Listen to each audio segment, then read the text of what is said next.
वारीतला आम्ही एक्सपिरियन्स बघितला, की तुमचा फोटो सगळीकडे खूप व्हायरल झाला आणि सुप्रियाताईंनी ट्वीट केला. हे सगळ्या गोष्टी झाल्या. तर कसं बघता? खरं तर मी ज्या पिंपरी चिंचवडमध्ये जन्मलो, त्या पिंपरी चिंचवडला संतांची पार्श्वभूमी आहे. छत्रपती शिवाजी महाराजांच्या पदस्पर्शाने पावन झालेली ही भूमी आहे. त्यांच्या पायाने डॉक्टर बाबासाहेब आंबेडकरांच्या पायाला पदस्पर्श झालेली ही भूमी आहे. बेसिकली तेच संस्कार आमच्या मनात रुजले गेलेत. एकीकडे तुम्ही बघितलं देवरोडला संत तुकाराम महाराज आहेत.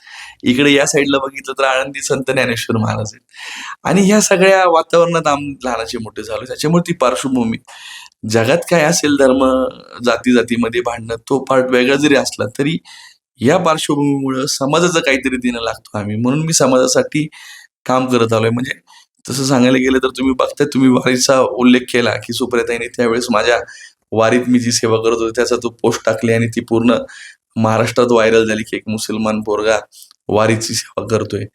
ते तर माझं लहानपणापासून होतं आणि माझे वडील गांधीनगर खारोड्यामध्ये आम्ही राहिलो होतो आणि तिथून जगद्गुरू तुकाराम महाराजची पालखी यायची आणि दरवर्षी लहानपणापासून आम्ही त्या पालखीची सेवा करायचो. तर ती एक म्हणतो ना आपण एक उत्सव असतो माझा जेव्हा पालखी येते ते आणि मी तिथं सेवा करतो ते तर ती परंपरा आहे आमची, माझ्या परिवाराची परंपरा आहे ती मी पाळतो.